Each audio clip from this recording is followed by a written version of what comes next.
Prove that the following irrational. 1/రూట్ అనేది irrational అని చూపించాలి. 1/రూట్ ఇర్రేషనల్ అని చూపించాలంటే ముందు మనం దాన్ని రేషనల్ నెంబర్గా తీసుకోవాలి. 1/రూట్ అనేది రేషనల్ నెంబర్ అనుకోవాలి. ఇది ఏ ఫామ్లో ఉంది? P/Q ఫామ్లో. ఇక్కడ క్లియర్గానే ఉంది, మీరు కింద 1 రాసుకోవాల్సింది. P/Q ఫామ్లో ఉంది. P అండ్ Q అనే కోప్రైమ్స్. కోప్రైమ్స్ అంటే కామన్ ఫ్యాక్టర్ 1 తప్పితే వేరే ఏ నెంబర్స్ లేని వాటిని కోప్రైమ్ నెంబర్స్ అంటారు. Q is not equal to 0. Compulsory Q 0 అయ్యింది అంటే దాని ఆన్సర్ ఇన్ఫినిటీ వస్తుంది కాబట్టి compulsory Q is not equal to 0 అని రాసుకోవాలి. 1/రూట్ ఈజ్ ఈక్వల్ టు P/Q ఫామ్లో ఉంది, రాసుకున్నాము. ఇప్పుడు రూట్ నట్టు నుంచి Q నట్టును P తీసుకుంటే root is equal to Q/P అవుతుంది. Q/P అనేది రెండు కూడా ఇంటీజర్స్. ఇక్కడ ఇంటీజర్స్ ఉంటేనే కదా వాల్యూ 2 అనేది అలా వస్తుంది. సో వీ గెట్ Q/P అనేది రేషనల్ నెంబర్ అవుతుంది. కానీ మనకి క్వశ్చన్లో ఏంటి, మామూలుగా ఇర్రేషనల్ నెంబర్స్లో ఏంటి, √2 అనేది √5 √7 ఇవన్నీ ఇర్రేషనల్ నెంబర్స్. సో √2 అనేది ఇర్రేషనల్ నెంబర్ అని మనం ముందే తెలుసు కాబట్టి Q/P కూడా ఇర్రేషనల్ నెంబర్ అవుతుంది. Q/P కూడా ఇర్రేషనల్ నెంబర్ అవుతుంది కాబట్టి Q/Pనే మళ్ళీ తిరిగేసినాడు 1/రూట్ అవుతుంది. కింద మనం తీసుకుని P/Q అవుతుంది. 1/√2 ఇర్రేషనల్ అయింది కాబట్టి 1/√2 కూడా ఇర్రేషనల్ నెంబర్ అవుతుంది అని చెప్పి మనకి ప్రూవ్ చేయబడింది. 7√5 ఇర్రేషనల్ అని చూపించుకోవాలి. √5 మనకి ఇర్రేషనల్ అని ఫస్ట్ క్వశ్చన్లో ప్రూవ్ చేసుకున్నాం. ఇప్పుడు 7√5 ఇర్రేషనల్ అని చూపించుకోవాలి. ఫస్ట్ రేషనల్ అని తీసుకోవాలి. 7√5 is rational number. By 1 common ఉంటుంది కదా, P/Q ఫామ్లో ఉంది. P/Qలో P అండ్ Q అనే coprime integers.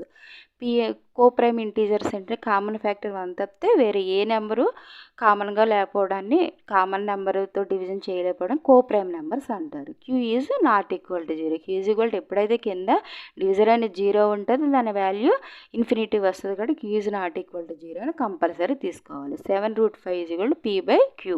√5 is equal to P/7Q అయ్యింది. P అండ్ Qలు ఇంటీజర్స్ కాబట్టి ఈ రెండు కూడా P/7Q అనేది రేషనల్ నెంబర్ వస్తుంది. ఏదైనా నెంబర్స్ ఇంటీజర్స్ పెట్టి చేస్తే డివిజన్ చేస్తే ఇది ఏదో ఒక రేషనల్ నెంబర్ వస్తుంది. అండ్ కానీ మనకేం తెలుసు, √5 అనేది ఇర్రేషనల్ నెంబర్ అని తెలుసు. ఫస్ట్ మనం రేషనల్ అని తీసుకున్నాం కానీ √5 అనేది ఇర్రేషనల్ నెంబర్ అని తెలుసు. ఇర్రేషనల్ నెంబర్ ఎగ్జాంపుల్స్ ఏంటి, √3 √5 √7 అవన్నీ ఇర్రేషనల్ నెంబర్ అని తెలుసు. సో √5 ఇది రేషనల్ నెంబర్ వచ్చినప్పటికీ √5 ఇర్రేషనల్ కాబట్టి ఇది కూడా ఇర్రేషనల్ అవుతుంది. ఎందుకంటే √5 ఈక్వల్ టు P/7Q కాబట్టి మనకి 7√5 ఇర్రేషనల్ అని ప్రూవ్ చేసుకున్నాం. థర్డ్ క్వశ్చన్, 6+రూట్ అనేది ఇర్రేషనల్ అని ప్రూవ్ చేయాలి. 6+రూట్ అనేది ముందు రేషనల్ అని తీసుకోవాలి. రేషనల్ అని తీసుకుంటే 6+రూట్ P/Q ఫామ్లో ఉందనుకోవాలి. ఎందుకంటే 6+√2/1 కింద తీసుకుంటాం కాబట్టి P/Q ఫామ్లో ఉంది. P అండ్ Q అనే కోప్రైమ్స్. కోప్రైమ్స్ అంటే కామన్ ఫ్యాక్టర్ 1 తప్పితే అదర్ నెంబర్ లేని అన్నిటిని కోప్రైమ్ నెంబర్స్ అంటారు. సో P అండ్ Q అనే రెండు coprime numbers. Q is not equal to 0. Q is not equal to 0 ఎందుకు అవుతుందంటే Q ఈజ్ ఈక్వల్ టు 0 అయితే ఎవ్రీ దాని ఆన్సర్ ఇన్ఫినిటీ వస్తుంది కాబట్టి Q is not equal to 0 అనేది కంపల్సరీ రాసుకోవాలి. P అండ్ Q అనే కోప్రైమ్స్ని Q is not equal to 0 అని రాసుకోవాలి. 6+రూట్ ఈజ్ ఈక్వల్ టు P/Q కాబట్టి రూట్ని ఇక్కడ ఉంచుకుని P/Q -6 కింద రాసుకోవాలి. ఇక్కడ P and Q are integers. ఈ రెండు కూడా P అండ్ Q అనేది ఇంటీజర్స్ అయితేనే కదా ఈ ఈక్వేషన్లో -6 చేస్తే ఈ వాల్యూ వస్తుంది. ఒక నెంబర్ వచ్చింది అంటే కంపల్సరీ రెండు ఇంటీజర్స్ అయితేనే ఆ నెంబర్ వస్తుంది. So P and Q are integers. we get P/Q - R is rational number and so √2 is a rational number.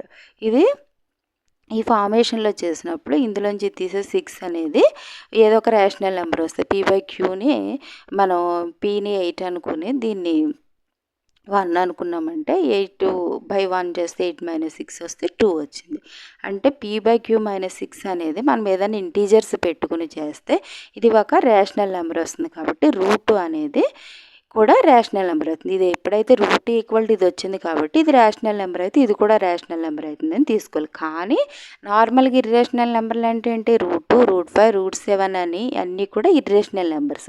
ఇక్కడ మనకు √2 రేషనల్ నెంబర్ అని వచ్చింది కానీ మామూలుగా అయితే ఇర్రేషనల్ నెంబర్లు ఏమేమి రాసుకుంటారు, √2 ఇవన్నీ రాసుకుంటారు కాబట్టి √2 అనేది ఇర్రేషనల్ నెంబర్ అయింది. అంటే మనకు వచ్చింది రాంగ్. √2 అనేది ఇక్కడ రేషనల్ నెంబర్ అని వచ్చింది, అది రాంగ్. √2 అనేది ముందు నుంచి ఫస్ట్ కూడా ఇర్రేషనల్ నెంబర్స్ రాయమంటే మనం √2 √5 √7 అవి రాస్తాం కాబట్టి √2 అనేది ఇర్రేషనల్ నెంబర్ కాబట్టి ఇది కూడా ఇర్రేషనల్ అవుతుంది. సో మనకి ఇచ్చిన క్వశ్చన్ ఏంటి, 6 ప్లస్ రూట్ అనేది రేషనల్ అని తీసుకున్నాం కానీ అది ఇర్రేషనల్ అవుతుంది. ఎందుకంటే ఇర్రేషనల్ నెంబర్స్ ఏంటంటే √2, √5, √7. మనకి ఇచ్చింది ప్రూవ్ చేసినప్పుడు ఇది రేషనల్ అని వచ్చింది, కానీ యాక్చువల్గా రూట్ అనేది ఇర్రేషనల్ కాబట్టి 6 ప్లస్ √2 కూడా ఇర్రేషనల్ నెంబర్ అవుతుంది.